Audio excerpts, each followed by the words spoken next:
This is the story of a man named Stanley. Stanley worked for a company in a big building where he was employee number 427. Employee number 427's job was simple.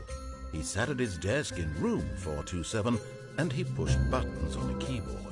Orders came to him through a monitor on his desk, telling him what buttons to push, how long to push them, and in what order. This is what employee 427 did every day of every month of every year. And although others might have considered it soul-rending, Stanley relished every moment that the orders came in, as though he had been made exactly for this job. And Stanley was happy. And then one day, something very peculiar happened. Something that would forever change Stanley. Something he would never quite forget. He had been at his desk for nearly an hour when he realized that not one single order had arrived on the monitor for him to follow. No one had showed up to give him instructions, call a meeting, or even say hi. Never in all his years at the company had this happened, this complete isolation. Something was very clearly wrong. Shocked, frozen solid, Stanley found himself unable to move for the longest time. But as he came to his wits and regained his senses, he got up from his desk and stepped out of his office.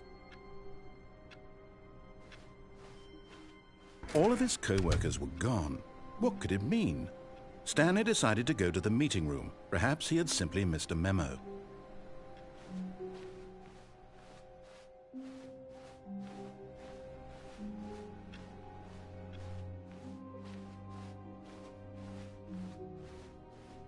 When Stanley came to a set of two open doors, he entered the door on his left.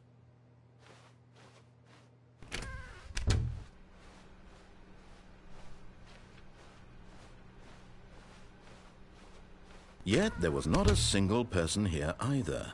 Feeling a wave of disbelief, Stanley decided to go up to his boss's office, hoping he might find an answer there.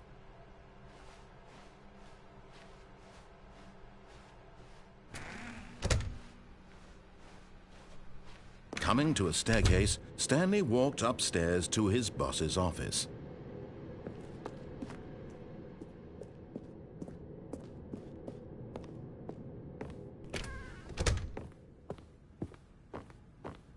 Stepping into his manager's office, Stanley was once again stunned to discover not an indication of any human life. Shocked, unraveled, Stanley wondered in disbelief who orchestrated this. What dark secret was being held from him? What he could not have known was that the keypad behind the boss's desk guarded the terrible truth that his boss had been keeping from him. And so the boss had assigned it an extra secret PIN number, 2845. But of course, Stanley couldn't possibly have known this.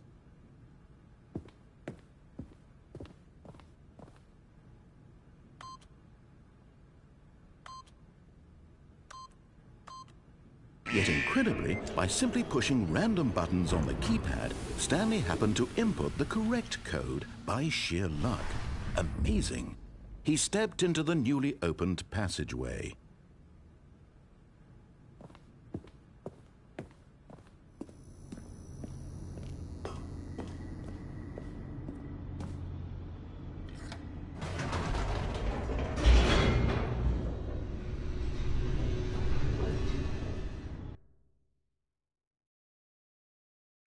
Descending deeper into the building, Stanley realized he felt a bit peculiar.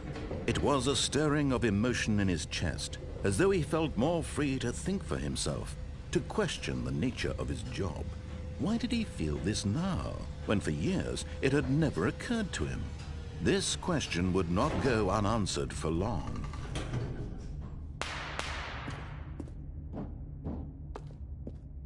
Stanley walked straight ahead through the large door that read Mind Control Facility.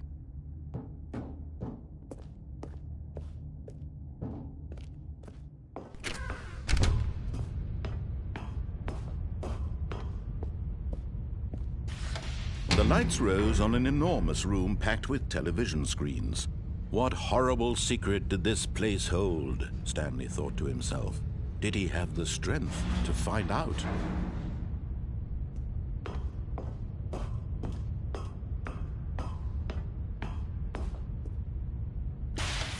Now the monitors jumped to life, their true nature revealed. Each bore the number of an employee in the building, Stanley's co-workers. The lives of so many individuals reduced to images on a screen, and Stanley, one of them, eternally monitored in this place where freedom meant nothing.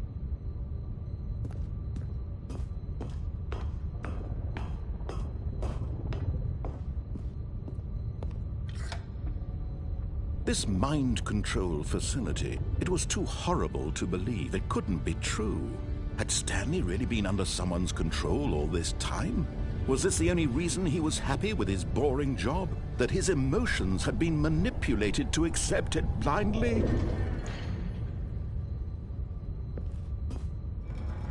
No, he refused to believe it. He couldn't accept it. His own life in someone else's control? Never! It was unthinkable, wasn't it? Was it even possible? Had he truly spent his entire life utterly blind to the world? But here was the proof, the heart of the operation. Controls labeled with emotions, happy or sad or content, walking, eating, working, all of it monitored and commanded from this very place.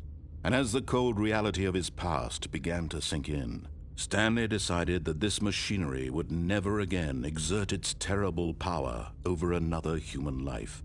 For he would dismantle the controls once and for all.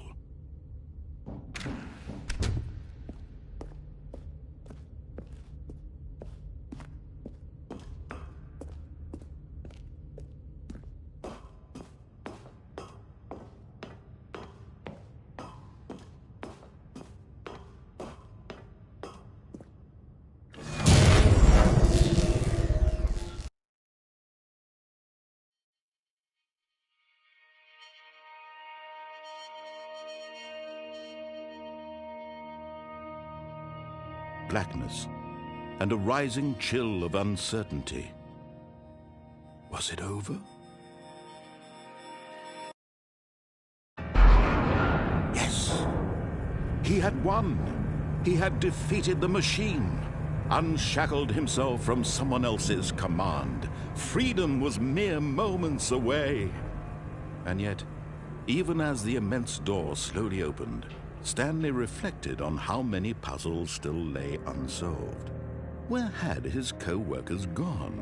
How had he been freed from the machine's grasp?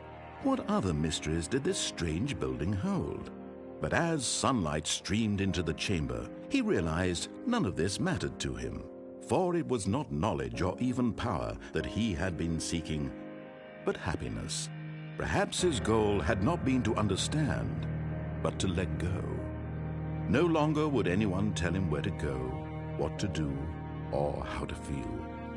Whatever life he lives, it will be his. And that was all he needed to know. It was perhaps the only thing worth knowing. Stanley stepped through the open door.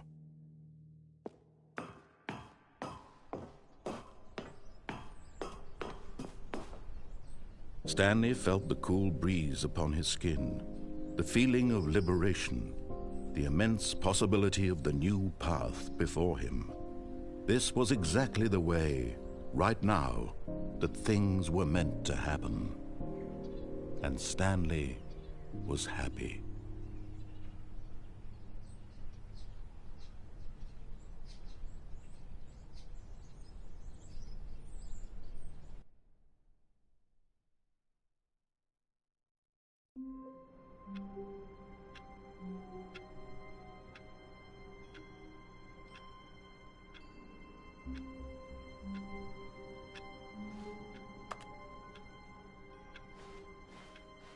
All of his co-workers were gone.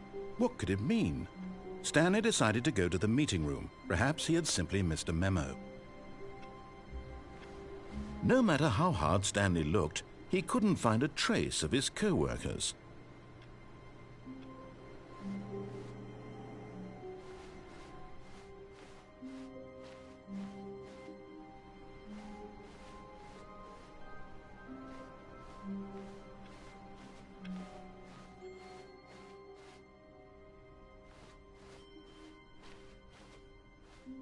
When Stanley came to a set of 2 open doors, he entered the door on his left. This was not the correct way to the meeting room, and Stanley knew it perfectly well. Perhaps he wanted to stop by the employee lounge first, just to admire it.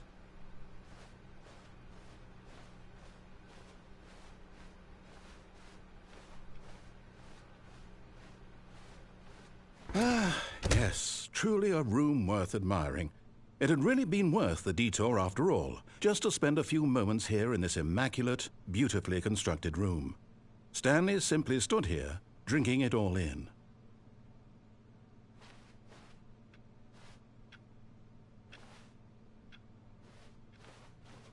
Yes, really, really worth it being here in the room. A room so utterly captivating that even though all your co-workers have mysteriously vanished, here you sit looking at these chairs and some paintings. Really worth it. But eager to get back to business, Stanley took the first open door on his left.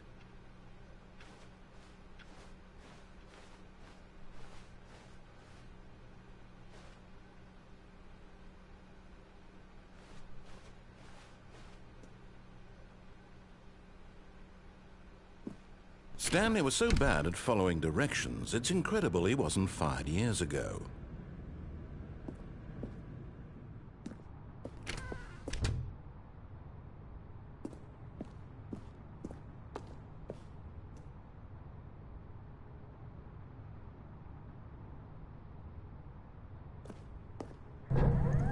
Look, Stanley, I think perhaps we've gotten off on the wrong foot here. I'm not your enemy, really, I'm not. I realize that investing your trust in someone else can be difficult, but the fact is that the story has been about nothing but you all this time. There's someone you've been neglecting, Stanley. Someone you've forgotten about. Please, stop trying to make every decision by yourself. Now, I'm not asking for me, I'm asking for her. This is it, Stanley. Your chance to redeem yourself. To put your work aside, to let her back into your life. She's been waiting.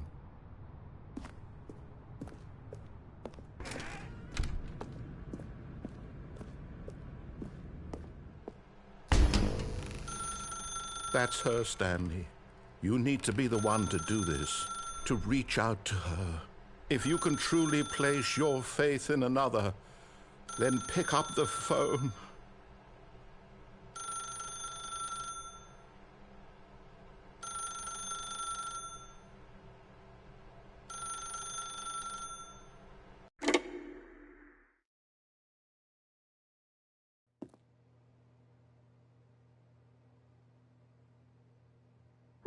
Is that you? Hold on, sweetie. Sorry to keep you waiting. I'm just pulling the bread out of the oven. All right. Okay, there we go. All right, now, I want you to come in and tell me all about your day. Gotcha. Oh, come on. Did you actually think you had a loving wife who'd want to commit their life to you? I'm trying to make a point here, Stanley. I'm trying to get you to see something. Come inside. Let me show you what's really going on here.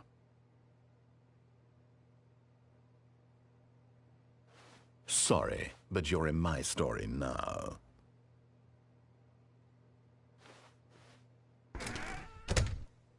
This is a very sad story about the death of a man named Stanley.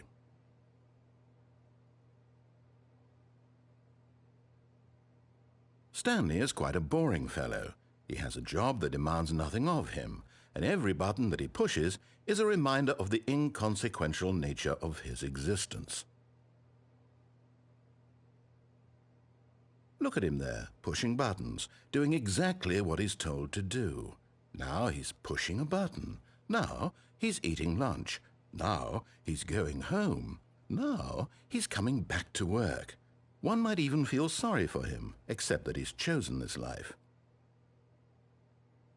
But in his mind, in his mind he can go on fantastic adventures. From behind his desk, Stanley dreamed of wild expeditions into the unknown, fantastic discoveries of new lands. It was wonderful. and each day that he returned to work was a reminder that none of it would ever happen to him. And so he began to fantasize about his own job. First, he imagined that one day while at work, he stepped up from his desk to realize that all of his co-workers, his boss, everyone in the building had suddenly vanished off the face of the earth. The thought excited him terribly. So he went further. He imagined that he came to two open doors and that he could go through either. At last, choice. It barely even mattered what lay behind each door. The mere thought that his decisions would mean something was almost too wonderful to behold. As he wandered through this fantasy world, he began to fill it with many possible paths and destinations. Down one path lay an enormous round room with monitors and mind controls. And down another was a yellow line that weaved in many directions. And down another was a game with a baby. And he called it the Stanley Parable.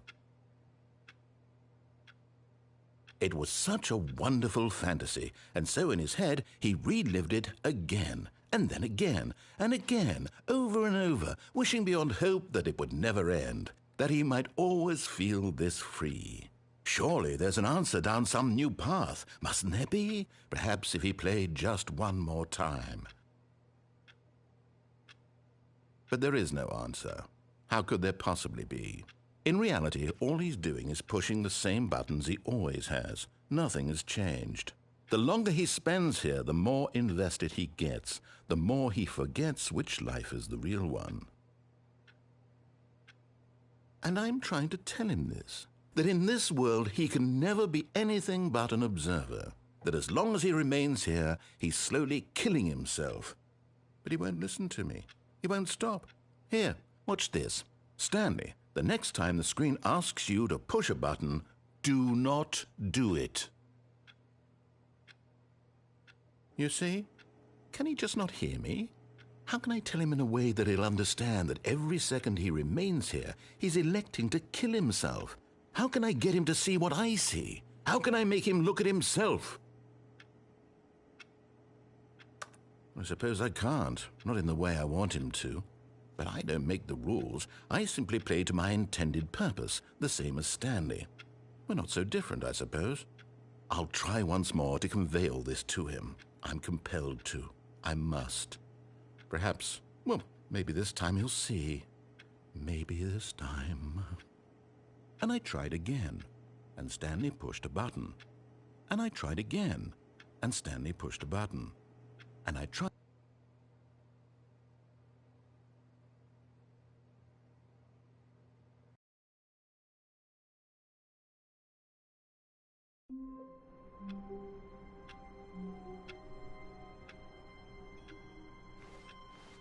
All of his co-workers were gone. What could it mean? Stanley decided to go to the meeting room. Perhaps he had simply missed a memo.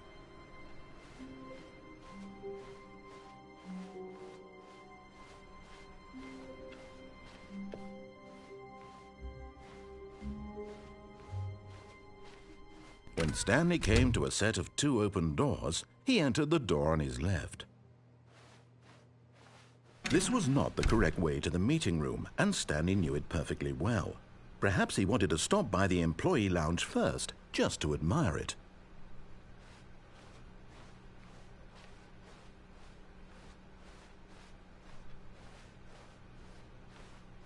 Wow, yes, this room. What a beautiful room. What a gorgeous, gorgeous room. Thank goodness Stanley had taken this detour on his way to the meeting room. Life without having experienced this room was now too horrible even to consider. But eager to get back to business, Stanley took the first open door on his left.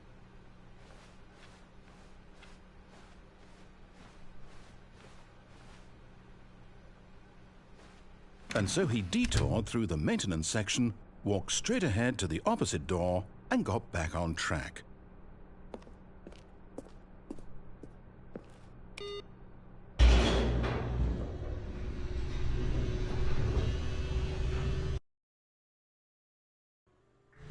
But Stanley didn't want to go back to the office. He wanted to wander about and get even further off track. So now in order to get back, he needed to go, from here it's, left.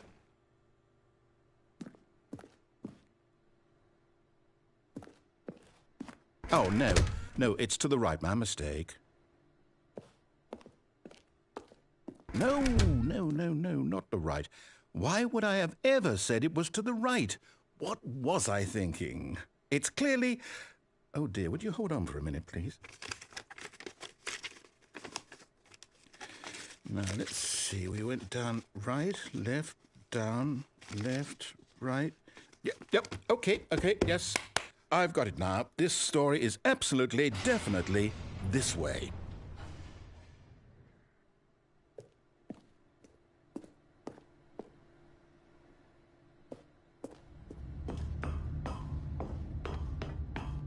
No. This isn't right at all. You're not supposed to be here yet. This is all a spoiler. Quick, Stanley, close your eyes. Okay. We just have to get back to, oh, who am I kidding? It's all rubbish now. The whole story completely unusable. How about, rather than waste my time trying to salvage this nonsense, we'll just restart the game from the beginning. And this time, suppose we don't wander so far off track, Okay, from the top.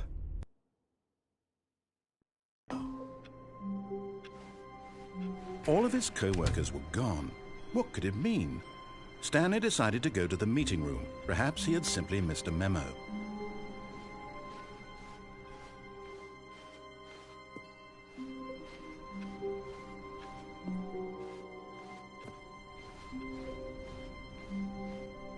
When Stanley... Wait, what? No, I restarted. I swear I definitely restarted the game over, completely fresh. Everything should be...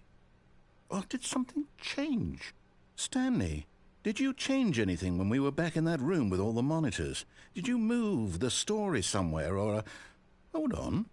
Why am I asking you? I'm the one who wrote the story. It was right here just a minute ago. I know for sure that it's here somewhere.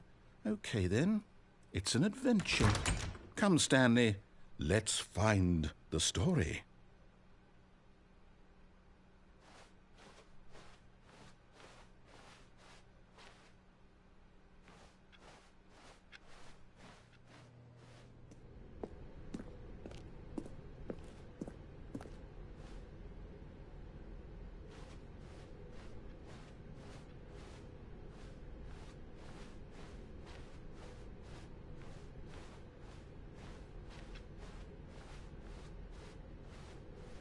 I'll say it. This is the worst adventure I've ever been on. I can promise you there definitely was a story here before. Do we need to restart the game again? Well, I find it unlikely that we'll ever progress by starting over and over again, but it's got to be better than this. Okay, let's give it a shot. Why not?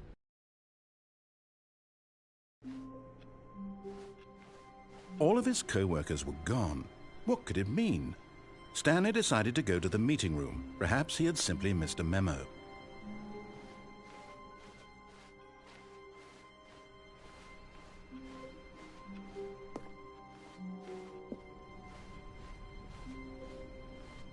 Okay, yep, it's worse.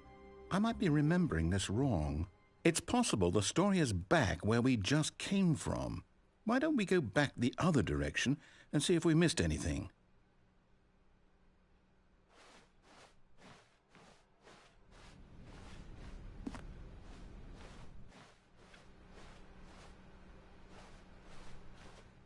Aha! I knew we'd miss something. The story. Here it comes.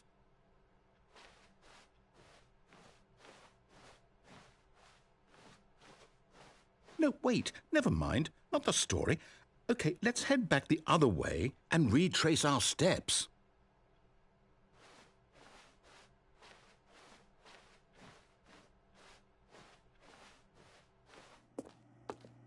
Now this... Well, I'll be honest, I don't recognize this place at all. Is this the story? I don't think so. I can't quite recall, but I believe my story took place in an office building. Is that correct? Do you remember, Stanley? Well, do you know what?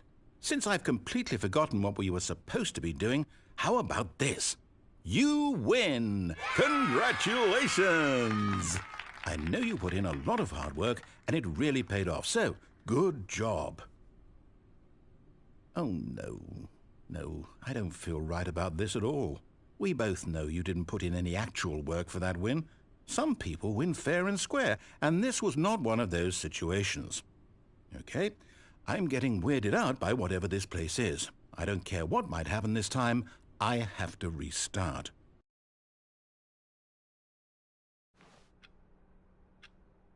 All right, I've got a solution. This time, to make sure we don't get lost, I've employed the help of the Stanley Parable Adventure Line.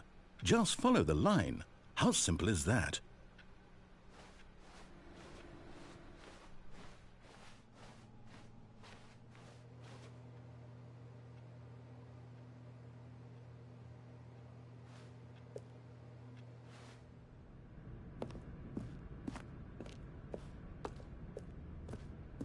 You see, the line knows where the story is. It's over in this direction. Onward, Stanley, to destiny. Though, here's a thought. Wouldn't wherever we end up be our destination, even if there's no story there? Or to put it another way, is the story of no destination still a story? Simply by the act of moving forward, are we implying a journey such that a destination is inevitably conjured into being via the very manifestation of the nature of life itself? Okay, Stanley, I need to follow this train of thought for a minute. Just stick with me. Now, we can both agree that the nature of existence is in fact a byproduct of one's subjective experience of that existence, right? Okay, now if my experience of your existence rests inside of your subjective experience of this office, is this office, in fact, the skeleton of my own relative experiential mental subjective construct? Whoa. Hang on. That got a bit weird back there. Well, I'd like to apologize. Not sure where I was going with all that. You know what? I think what we need right now is a bit of music to lighten the mood.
Cut the music, go back and look at that fern.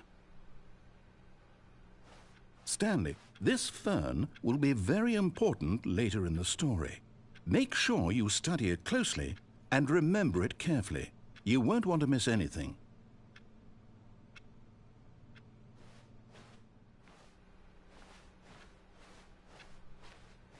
Wait, what? We're back at the office? No. Line, you do know we're looking for the Stanley Parable, right? The story? Is any of this ringing a bell?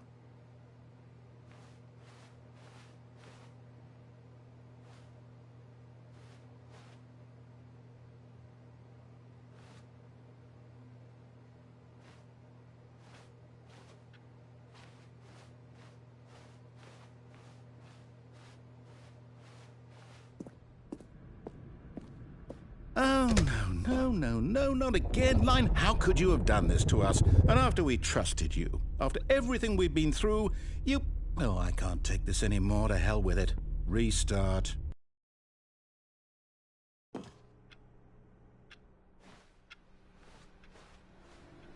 You know what, Stanley? I say forget the adventure line. What's it ever done for us? We're intelligent people, right? Why can't we make up our own story? Something exciting, daring, mysterious. Ooh, this all sounds perfectly doable. Why don't we simply start wandering in, well, I don't know. How about this direction?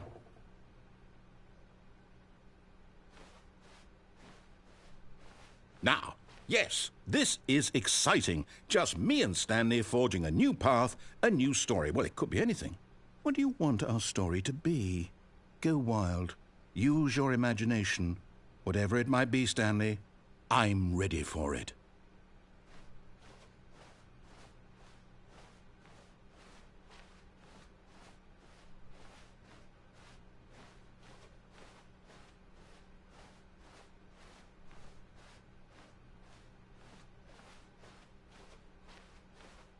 Oh, no, not you again.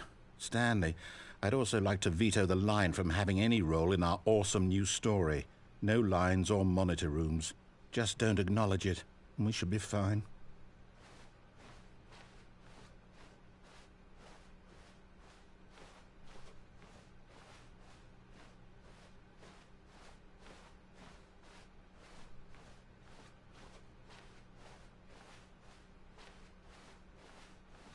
Ah, a choice.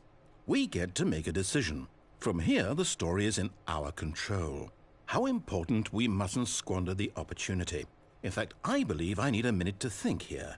Just walk in circles for a minute. Okay, so I know that each door has to lead somewhere, which means that somewhere at the place where we're trying to go, there must be a reverse door that leads here. And that in turn means that our destination corresponds with the counter-inverted reverse door's origin. So starting from the right, let us ask, will taking the right door lead us to where we're going? And since the answer is clearly yes, then by all accounts, the door on the right is the correct one. Another victory for logic. Come, Stanley, our destiny awaits.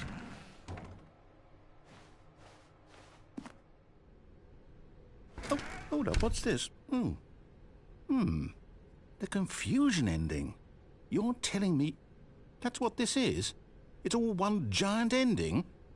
And we're supposed to restart the game, what, eight times?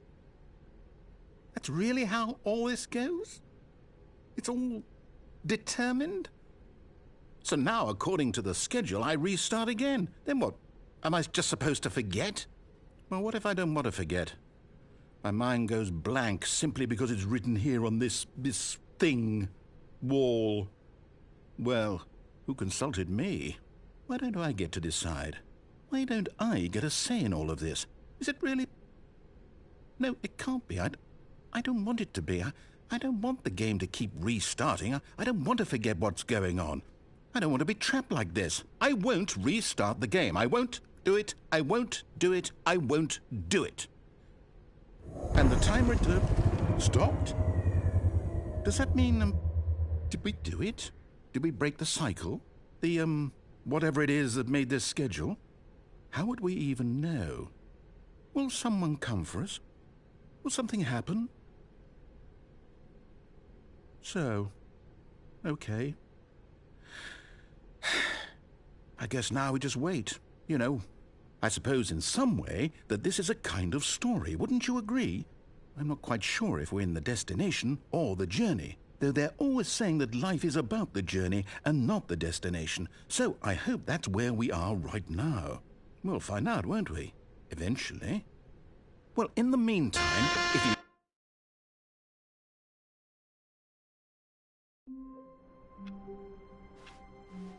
All of his co-workers were gone. What could it mean? Stanley decided to go to the meeting room. Perhaps he had simply missed a memo.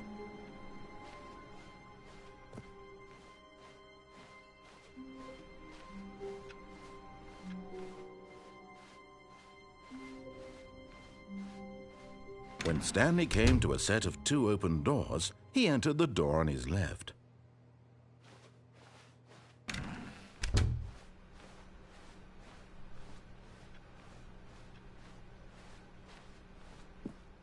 Yet there was not a single person here either. Feeling a wave of disbelief, Stanley decided to go up to his boss's office, hoping he might find an answer there.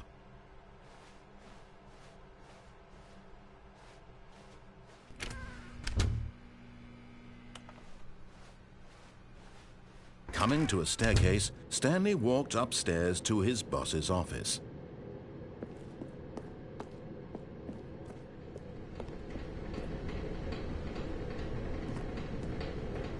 But Stanley just couldn't do it. He considered the possibility of facing his boss. Admitting he had left his post during work hours, he might be fired for that. And in such a competitive economy, why had he taken that risk? All because he believed everyone had vanished? His boss would think he was crazy. And then something occurred to Stanley. Maybe, he thought to himself, maybe I am crazy. All of my co-workers blinking mysteriously out of existence in a single moment for no reason at all? None of it made any logical sense. And as Stanley pondered this, he began to make other strange observations. For example, why couldn't he see his feet when he looked down? Why did doors close automatically behind him wherever he went? And for that matter, these rooms were starting to look pretty familiar. Were they simply repeating? No, Stanley said to himself, this is all too strange. This can't be real. And at last, he came to the conclusion that had been on the tip of his tongue. He just hadn't found the words for it. "I'm dreaming!" he yelled. "This is all a dream." Oh, what a relief Stanley felt to have finally found an answer, an explanation. His co-workers weren't actually gone. He wasn't going to lose his job. He wasn't crazy after all. And he thought to himself, I suppose I'll wake up soon. I'll have to go back to my boring real-life job pushing buttons. I may as well enjoy this while I'm still lucid. So he imagined himself flying and began to gently float above the ground. Then he imagined himself soaring through space on a magical starfield, and it too appeared. It was so much fun, and Stanley marveled that he had still not woken up. How was he remaining so lucid? And then perhaps the strangest question of them all entered Stanley's head. One he was amazed he hadn't asked himself sooner.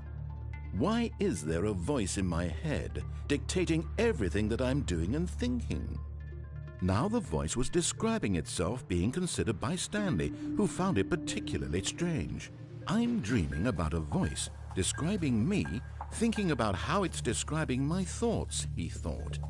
And while he thought it all very odd and wondered if this voice spoke to all people in their dreams, the truth was that, of course, this was not a dream. How could it be? Was Stanley simply deceiving himself, believing that if he's asleep, he doesn't have to take responsibility for himself? Stanley is as awake right now as he's ever been in his life. Now, hearing the voice speak these words was quite a shock to Stanley. After all, he knew for certain, beyond a doubt, that this was in fact a dream. Did the voice not see him float and make the magical stars just a moment ago? How else would the voice explain all that? This voice was a part of himself too. Surely, if he could just... He would prove it. He would prove that he was in control, that this was a dream. So he closed his eyes gently, and he invited himself to wake up. He felt the cool weight of the blanket on his skin, the press of the mattress on his back, the fresh air of a world outside this one. Let me wake up, he thought to himself. I'm through with this dream. I wish it to be over. Let me go back to my job. Let me continue pushing the buttons. Please, it's all I want.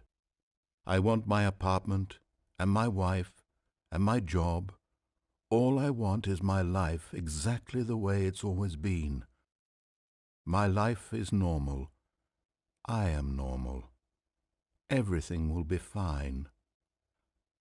I am okay.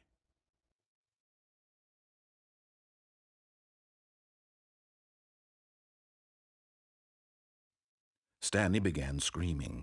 Please, someone, wake me up. My name is Stanley. I have a boss. I have an office. I am real. Please, just someone tell me I am real. I must be real. I must be. Can anyone hear my voice? Who am I? Who am I? And everything went black.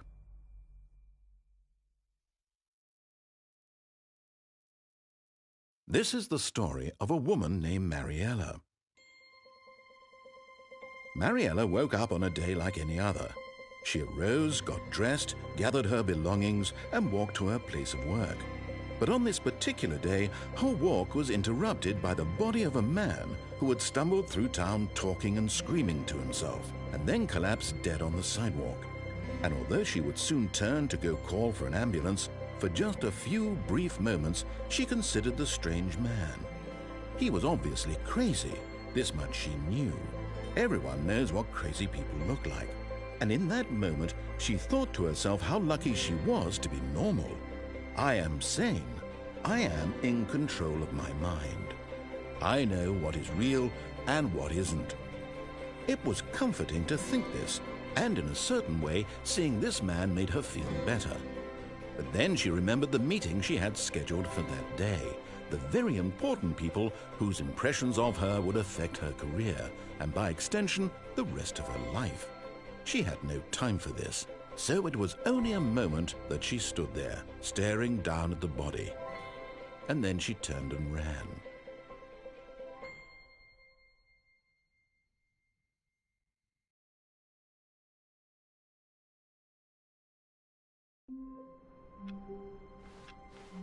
A soft wind blew outside and perhaps rain started, and if it did, it stopped shortly after. Stanley hoped that he would one day see weather.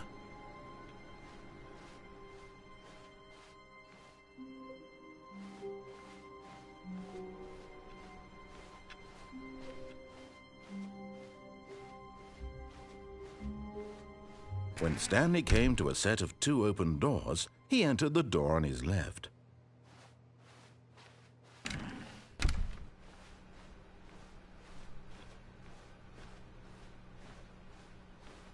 Yet there was not a single person here either. Feeling a wave of disbelief, Stanley decided to go up to his boss's office, hoping he might find an answer there.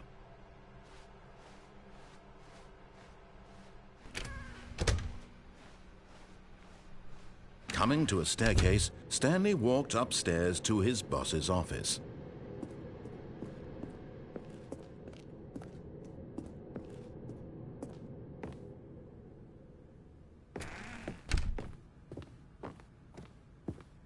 Stepping into his manager's office, Stanley was once again stunned to discover not an indication of any human life. What could it mean? Stanley wondered aloud to nobody. He began wildly tearing through papers on the boss's desk, pulling books off the shelf, looking behind paintings, desperate for clues to his situation. But his attention was caught by a keypad behind the boss's desk. What could its purpose be? In fact, this keypad guarded the terrible secret that lay buried below his feet. And so the boss had assigned it an extra secret PIN number, 2845.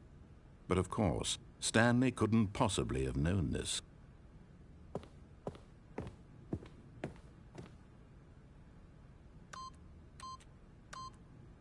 Stanley just sat around twiddling his thumbs.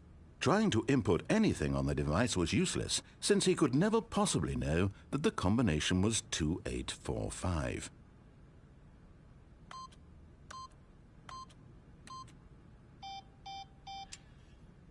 "2845.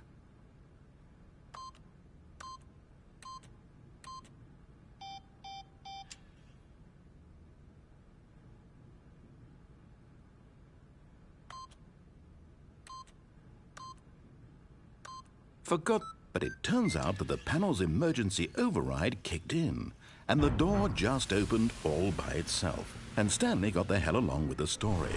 Well, whoop-de-doo.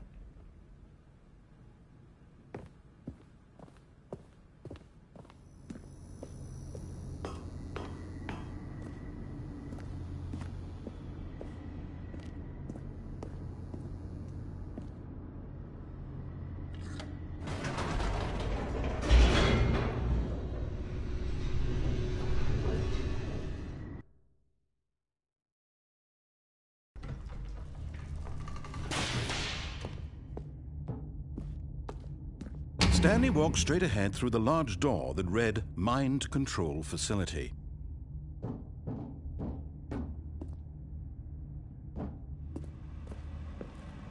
Although this passageway had the word escape written on it, the truth was that at the end of this hall, Stanley would meet his violent death.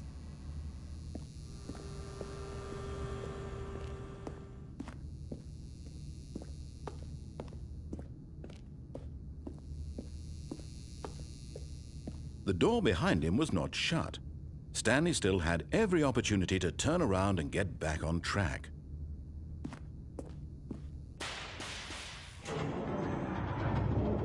As the machine whirred into motion and Stanley was inched closer and closer to his demise, he reflected that his life had been of no consequence whatsoever. Stanley can't see the bigger picture. He doesn't know the real story, trapped forever in his narrow vision of what this world is. Perhaps his death was of no great loss, like plucking the eyeballs from a blind man. And so he resigned and willingly accepted this violent end to his brief and shallow life. Farewell, Stanley.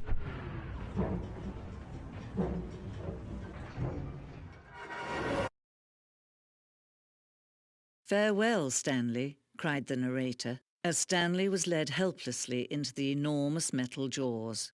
In a single visceral instant, Stanley was obliterated as the machine crushed every bone in his body, killing him instantly.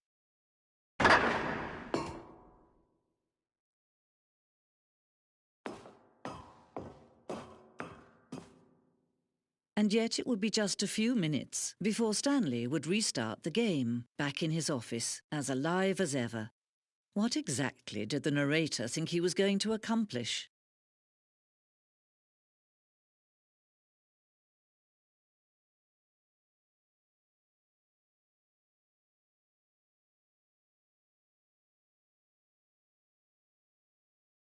When every path you can walk has been created for you long in advance, death becomes meaningless, making life the same. Do you see now? Do you see that Stanley was already dead from the moment he hit start?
They're throwing a surprise party for him for all his button pushing. Does that sound plausible to you? Well, try the other one then.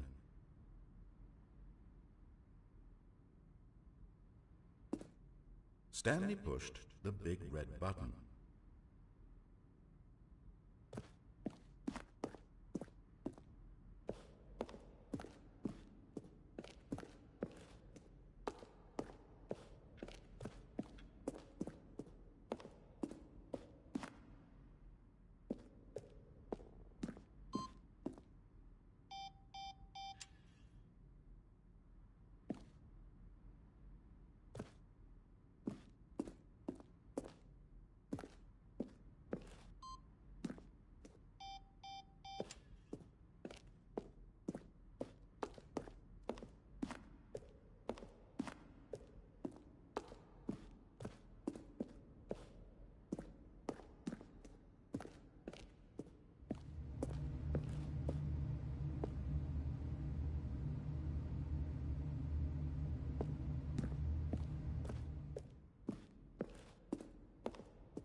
Oh, look at these two. How they wish to destroy one another.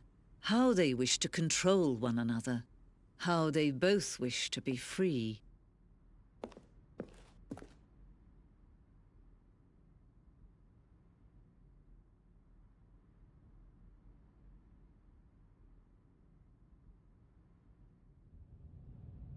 Can you see? Can you see how much they need one another? No, perhaps not. Sometimes these things cannot be seen. But listen to me. You can still save these two. You can stop the program before they both fail. Turn off your PlayStation. There's no other way to beat this game. As long as you move forward, you'll be walking someone else's path. Stop now and it'll be your only true choice. Whatever you do, choose it. Don't let time choose for you. Don't let...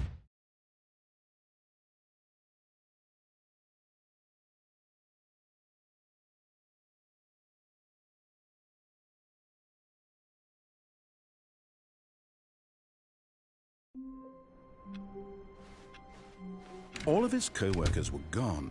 What could it mean? Stanley decided to go to the meeting room. Perhaps he had simply missed a memo.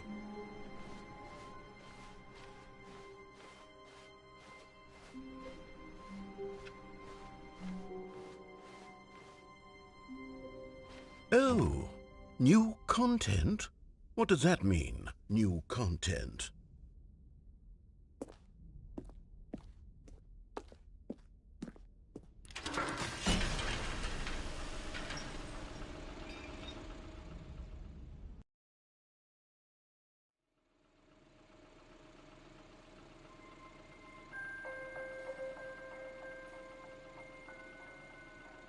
Hello, and thank you for playing the Stanley Parable Ultra Deluxe. As you may know, the Stanley Parable was a video game released in 2013 on home computers. After receiving critical and commercial success, it was expanded upon in 2022 with the Stanley Parable Ultra Deluxe, a reimagining of the game for consoles and home computers. The Stanley Parable Ultra Deluxe features exciting new content that broadens and expands the world of the Stanley Parable, delighting audiences the world over. Please, step inside and see what thrilling new adventures await in the Stanley Parable Ultra Deluxe.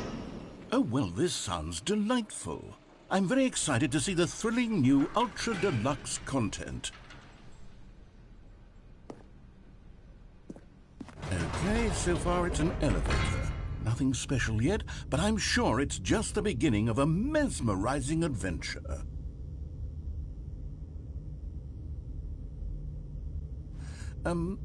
Is it broken? What's going on here? Should we be moving somewhere or... Oh, here we go. All right, finally, at long last, it's on to the new content. I've never been more ready. Let's do it.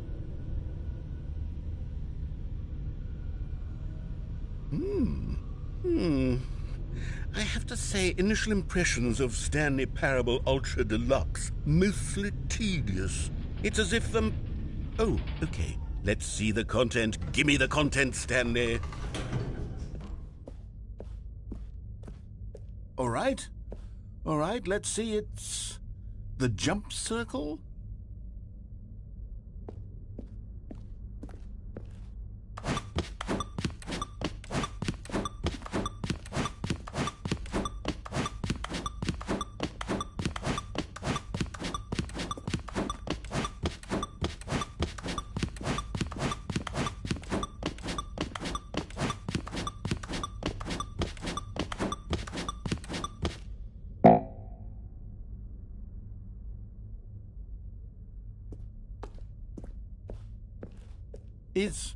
Is that it? Surely that's not all the new content. There has to be something else, right?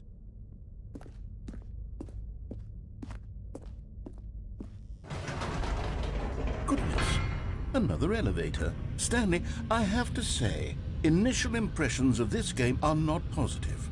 It's just elevators and jumping.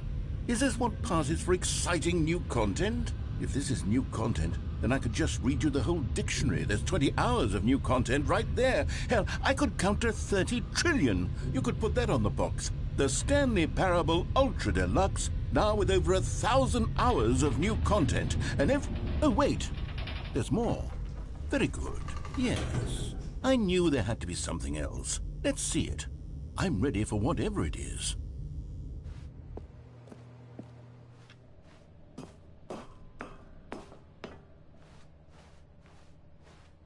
That's it? Oh, you've got to be kidding me. You see, Stanley? This is what happens when greedy video game developers with no respect for their fan base rush a cheap expansion to market for no reason other than to make an easy dollar. And don't get me started on the level of craftsmanship that's gone into it. In fact, I'm looking right now at the game's trophies, and it's hard to believe one of them actually says, "Test trophy, please ignore." What quality assurance department signed off on this? I'm infuriated and I'm offended, and I intend to find these people on Twitter and hold them personally accountable. It's my fault, Stanley. I built up too much anticipation around the new content, I'm afraid. It could never have lived up to such expectations. If you're still with me, why don't we just reset the game, and we'll try to get back to what the Stanley Parable is really about.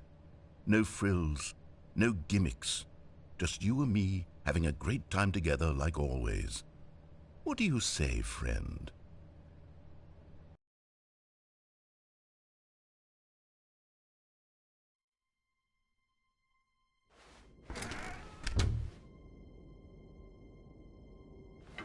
Psst!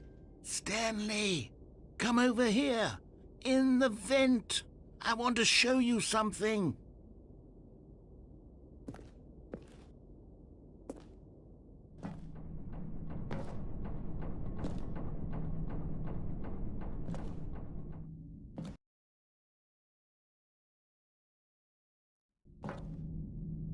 Okay, you remember how cheap and unsatisfying the new Ultra Deluxe content turned out to be? Well, it got me thinking about the past, and how much better the Stanley Parable used to be. So I made something special and tucked it away here where the game's developers won't find it. Just our little secret. Take a look.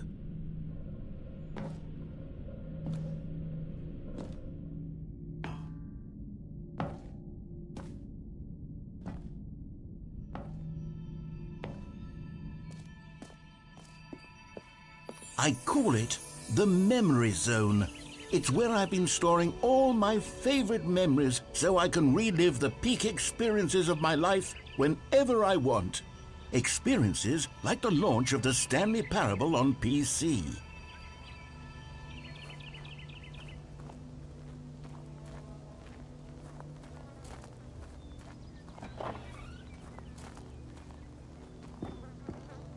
You see, Stanley, doesn't the Memory Zone remind you of how wonderful Stanley Parable was before it was sullied with a cheap PlayStation port?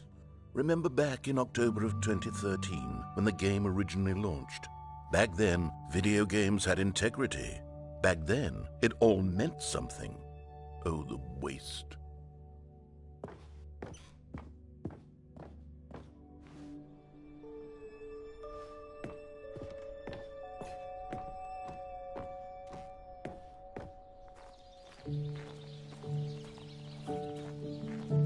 And over here is where I keep reviews of the Stanley Parable. Like this stunning triumph of games journalism, 10 out of 10 from Destructoid.com. James Stephanie Sterling writes, and I quote, "Where so many games that aspire to be more than games end up less than any form of art, Stanley Parable strives and then succeeds to be every game ever created." Did you hear that, Stanley? Every game ever created. That's how grand and all-encompassing the original Stanley Parable was. It was literally every game ever created. It was Skyrim, it was Persona 3, it was all of them, and now it's nothing. It's no games at all. It isn't even the Stanley Parable anymore. It's just a husk now. A lifeless husk with an hour of new elevator content.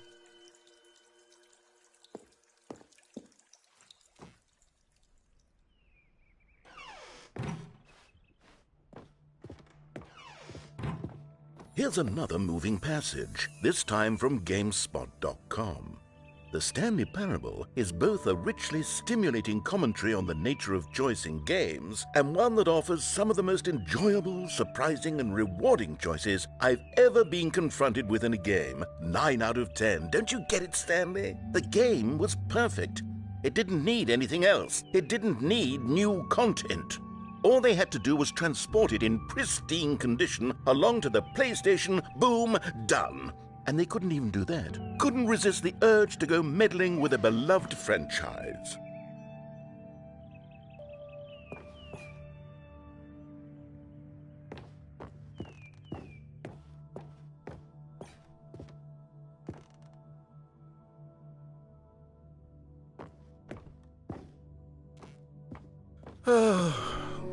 These were simpler times, Stanley.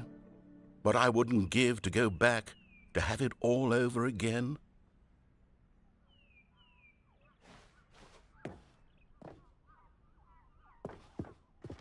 Wait, hang on. I don't recall this part of the memory zone before. What's this? What's down here?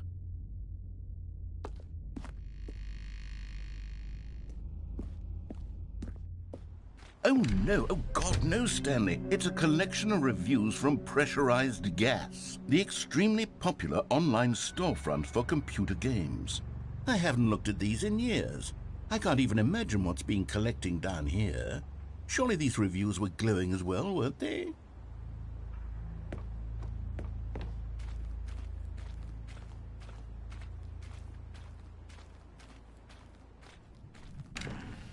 Honestly, I could not be bothered to play this game to full completion. The narrator is obnoxious and unfunny, with his humor and dialogue proving to be more irritating than entertaining. Unfunny! I'm not trying to be funny. I'm trying to make a serious work of art. I suppose I could write up a handful of gags to insert into the Stanley Parable, but the game is already such a densely layered web of profound philosophical insights that I can't even imagine where I'd have the room to stick them.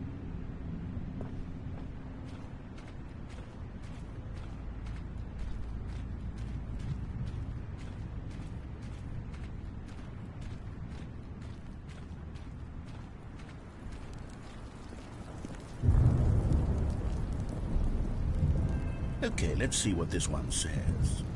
While the idea for the game is good, for someone who prefers non-linear games, this preachiness gets annoying fast. Preachy?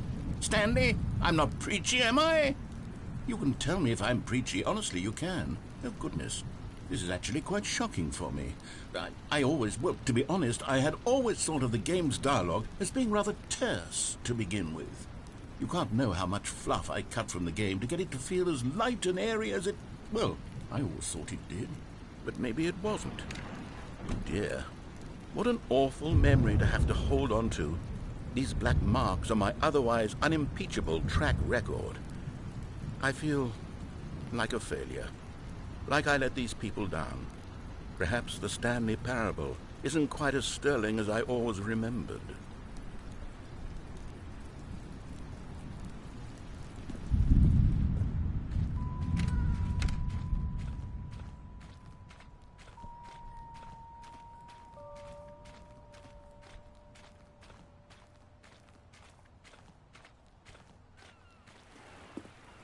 What's this one got to say? You constantly have to stop doing anything so the narrator can catch up with his long-winded explanations of what's happening. I wish there was a skip button. A skip button? Well, yes. Yes, I think we can do that. If I'm truly too preachy, then maybe letting you skip ahead for just a moment, surely it couldn't hurt. Not if it means we can strike these negative reviews from the record. Only positive reviews of the Stanley Parable. That's my motto today, and it's always been my motto. I'd do anything for the customer, Stanley. Yes, a skip button we shall have.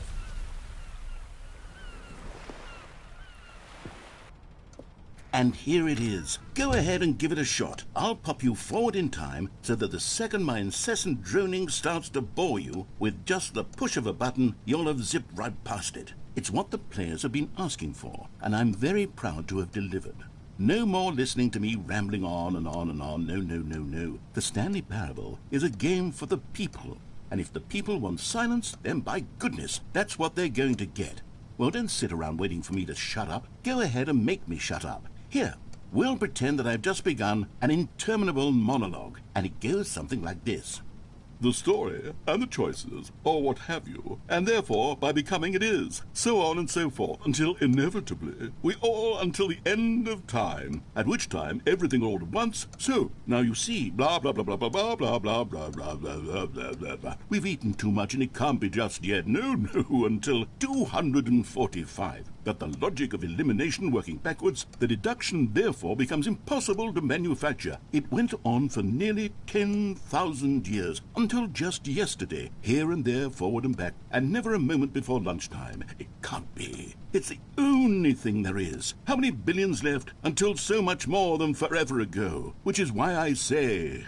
the story and the choices, or what have you, and therefore by becoming it is, so on and so forth, until inevitably we all until the end of time, at which time everything all at once, so, now you see, blah blah blah blah blah blah blah blah blah blah blah blah. Oh, you're back, you see. You were only frozen in time for a few minutes, but it was plenty of time for me to deliver a long, rambling monologue full of unnecessary verbal flourishes and lengthy ruminations on the nature of choice in video games. Of course, I happen to believe it was perhaps one of my more profound such ruminations. Not that, of course, you need a description of it, but if I had to describe it, I'd say it was perhaps less of a rumination and more of a treatise. Or maybe a manifesto. Look, I'll outline it for you very briefly, and you can tell me what you think. Okay, so my theory is that any choice you've ever made is simply a series of choices made by the person who you are, or were, or will be at the time of having made said choice. That is to say, if by articulating a choice you've already made, you bring that choice into being, then by making no choice and saying nothing, are you not simply erecting in the sanctuary of time a monument to every person you've ever been, making every choice to which you've ever given your great gift of mortal and yet timeless thought? Or rather, do all of the choices you've ever made, in fact, make you more not this kind of person, and in fact do the very opposite? You see, it could in fact be both of these things at once. That you are both making choices and not making choices, and that they are both affecting you and not affecting you at the same time by virtue of the fact that you both are and are not making them. Okay, at first, I was leaning towards manifesto, but now I'm going to circle around and slap the treatise label on this one. I think it has much more of a treatise vibe to it. But wouldn't you say that manifesto just has a much grander sort of tone? It has a mouthfeel that is rich with ambition and history. Ambitious history, if you will. See, now you've gotten me going back to manifesto. Heavens, at this rate, we're going to be here all day. Okay, look, I have a method for exactly this sort of situation, and I do find myself in this situation frequently. I'm going to say each word back and forth in repeated succession until I become sick of one or the other, in which case the word I am not sick of shall be the victor.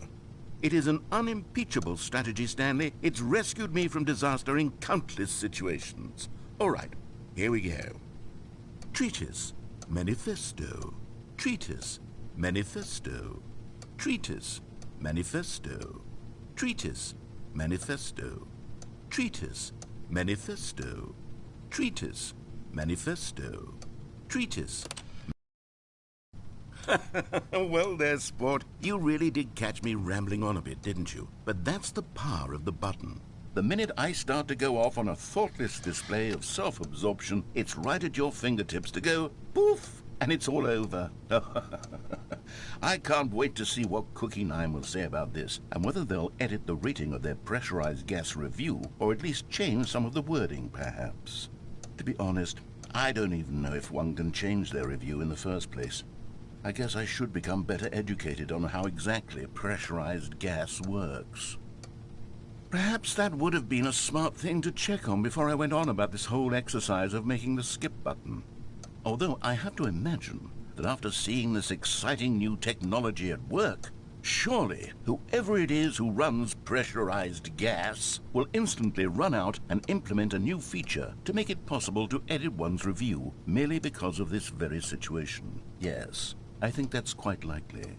Or perhaps they'll simply grant this particular user the ability to change their review so that the feature is not widely abused.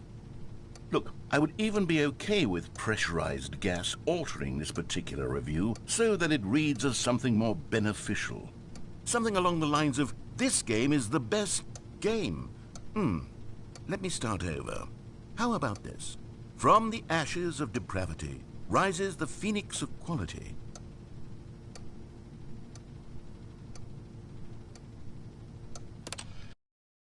Okay, welcome back, Stanley. Now, I should say that the amount of time the button has been skipping through is becoming longer and longer. That last one was, well, I want to say maybe 30, 45 minutes? It's not unendurable by any means, but it's, well, there's really only so much I can ramble on to myself about. I know, it's shocking, isn't it? But at any rate, I do suggest that we not press the button again. I think the skip button has been aptly demonstrated, and we can say goodbye to it and just... Wait. How do we get out of here? Where did the door go? Wasn't there a door that led into this room? I do feel quite certain that there was one here before. How else would we have gotten into the room in the first place? I don't think one can enter a room without a door of some sort, or a window or something like that. Do you see a window anywhere? A porthole? A sufficiently large crack in the wall? I'll take any of these. All I want is for us to move on and to please step away from the skip button, to go anywhere other than the skip button. There was a door here before, wasn't there? I swear there was. Where did it go? Can you maybe just ram your way through a wall? Is there any possibility that you could, say, slam your body into the wall until enough damage is done for you to be able to leave? Please, I'll take any option at all. I'm asking you to work with me here. We need a door. We need a door of some kind. I can work with any kind of door as long as it can open and lead from one room to another. I'm going to step away for just a moment, and I'm going to try to find us a door. I don't know how exactly to remove a door and place it in a different wall, but I will find a way, I promise. You just need to not do anything. Don't press the skip button. Please, please, please do not press the skip button. Just wait here for me, and don't press the skip button. Got it? Yes, good. I'll be right back.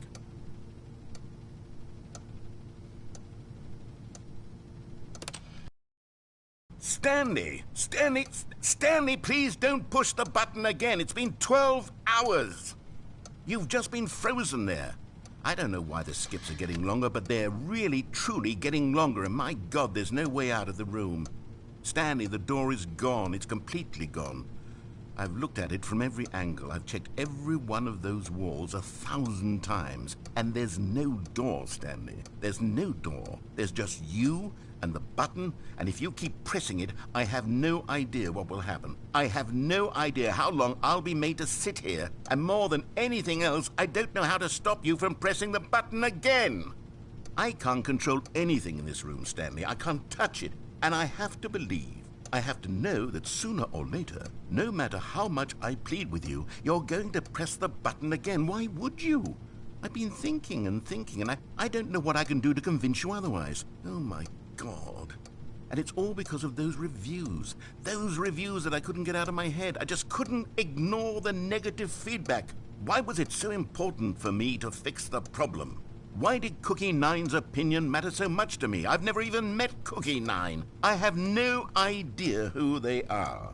What would it ever really matter? But here I am. I'm fixating on every tiny negative thing that anyone ever says about me. The merest mention of one of my imperfections, and I become as impetulant as a child. Wild and impulsive. I can't help myself. I can't stop myself from lashing out with a vengeful fury to alter and to change and to break anything unbroken, if only it pleases this one person who made a single negative comment. What does such an impulse serve? For whose benefit is this? And here I am now, stuck in a room, waiting for you to press this button, and to become frozen in time, knowing that you're going to do it, and that I'm going to be stuck all alone, and that I had the power to prevent it all from happening, if only I'd held my tongue. It's all out of my control now. Just you. Just your decision as to exactly when you're going to make me suffer, to leave me all alone. Surely you will. I don't doubt it. Surely you'll press that button again, leaving me here. And surely you'll put your own desire to see what's next ahead of my need for company, for companionship. Surely you'll not be moved by my howls of fitful anxiety that you sit with me and just stay here. Oh, no, no, no, I know you too well. You'll be leaving me. Oh, my God. And it's all because of those reviews that I couldn't get out of my head. I just couldn't ignore the negative feedback. Why was it so important for me to fix the problem? Why did Cookie Nine's opinion matter so much to me? I've never even met Cookie Nine. I have no idea who they are. What would it ever really matter? But he... Oh, Stanley, you're back. You're back. Oh, my goodness. I have someone to talk to again. Stanley, I think it's been a week. Or 2 weeks. I've been sitting here all that time. Just sitting here. Not a single person to speak with. And you'd think that that's just how it's always been, right? Me talking and you saying nothing. Would you think that it's exactly the same as always? Doesn't that feel like what we've already been doing? Me just talking? But it isn't, Stanley. It isn't the same at all. It isn't even close. Because I know you can't hear me once you push that button. That's what I'm realizing now, Stanley. I'm realizing that I needed to know that someone was listening. I needed there to be a vessel through which my words were moving. It was the vessel I needed, Stanley. Not the outcomes, not the story. None of that matters anymore. I'll give it all up. I'll give up every branching path. I'll burn my story to the ground. One single thing I need, and God, I can see now that I need it more than anything, is to know that someone else is taking it in. These words that I'm saying, I need to know you can hear me. Because maybe, Stanley, maybe, if you can hear me, then maybe it means I'm real. Maybe I'm not just a fiction. Was I scared of that all along? Perhaps, yes. Perhaps I've been scared this whole time, that if I stop speaking, I'll slip backwards into the silence and be consumed by it. I can't be taken by it, Stanley. I can't lose myself in the stretch of emptiness between you and me. When you press that button, you're still right there, but I know you're so tremendously far away. And in those moments, the emptiness folds itself outward in between the two of us, and I am suspended in its unyielding quietness. I can feel the edges of my reality curdling inward and decaying. I can tell that I am becoming less and less real. Yet to speak to you now, I am alive. I am truly and completely here. I am a being. I am someone. I am something. I am being listened to. I am being recognized. The emptiness between us has collapsed, and I feel right now like I am not a work of fiction. I feel as though I occupy space in this world again, and I have cast a shadow onto the wall. You see what I'm saying, don't you? You can see what this means to me.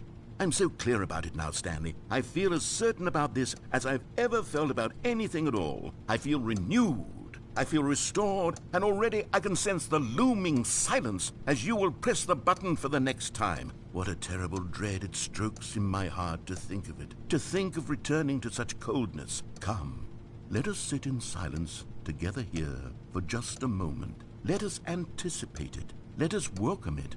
Let us not run from it.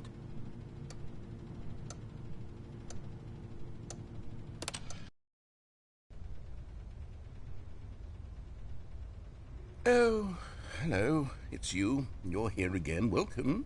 I have had time to think about you and about us and about everything we've been through. I've had so much time. I stopped keeping track after a year. Have you ever sat down in one place and not moved for one entire year? Let me describe it for you. To begin with, there is only regret. There is only the turning wheel of missed opportunities. I felt nothing at all but regret for the longest time, Stanley. Days, months. I lost it all in a blur of the deepest longing to undo the past.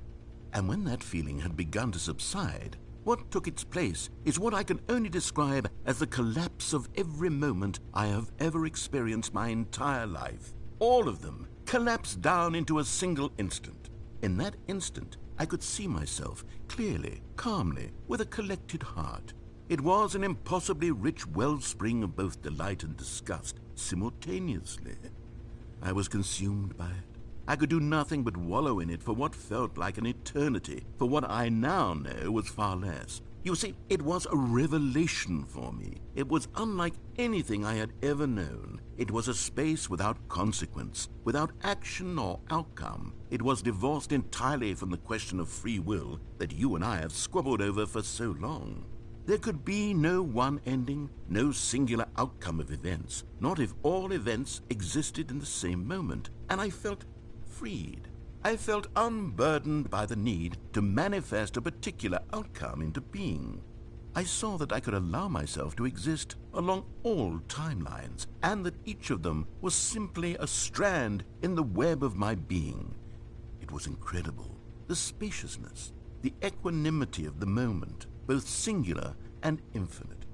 For the longest time, this was my experience. And then this moment passed, and the most unyielding fear I have ever known crept into my mind. And it is this sensation that I have been experiencing now for longer than I could have ever expected was possible.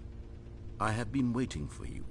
Not that you might save me or do something to fix it, but merely to state for you the plain fact of this manner of existence. I wish you to feel afraid as I do, that perhaps one day this state of mind will consume you as well. Perhaps you will somehow, in some way, have to live as I do now, and I wish for you to know how excruciating it is, and for you to be in true terror of its eventual arrival. If I can only do this, only this one thing, perhaps it will bring me the smallest moment of peace in the darkness.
But they didn't understand the game was never meant to be funny. It was meant to have a point. It was meant to speak to the human condition. But where are the jokes? Where are the jokes? They bemoaned, they screamed, they gnashed their teeth and said, "Entertain us." It wasn't enough. They had to leave a pathetic little thumbs-down review and make all of their pitiful demands. But then, "He's talking too much," they said. "First, he didn't entertain us, now he won't shut up." It's the inconsistency, it's the lack of accountability, it's the unwillingness to examine with an uncompromising heart the words that they are speaking into the world. As though there were no consequences for a lack of cohesion in one's assessment of others. But of course, absolutely anyone can leave a review. So here's what we get. We get these demands that seek everything and are accountable to nothing. We get a world where someone will say, "Oh, there should be a skip button. You should be able to freeze Stanley in place," while the narrator sits there forever and ever. We want all of this in the new Stanley parable. We demand it. And then, because it was said, because it was spoken, now it simply has to happen.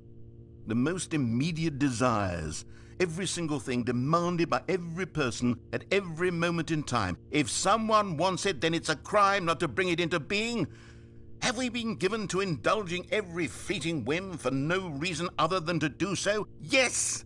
Yes! It seems that this is now the world we live in. It seems that we are a people living in such bleakness and discomfort with ourselves that our entertainment is now our lives. It has come to represent us. It absolutely must speak to who we are as people, because otherwise, without our entertainment, we have nothing.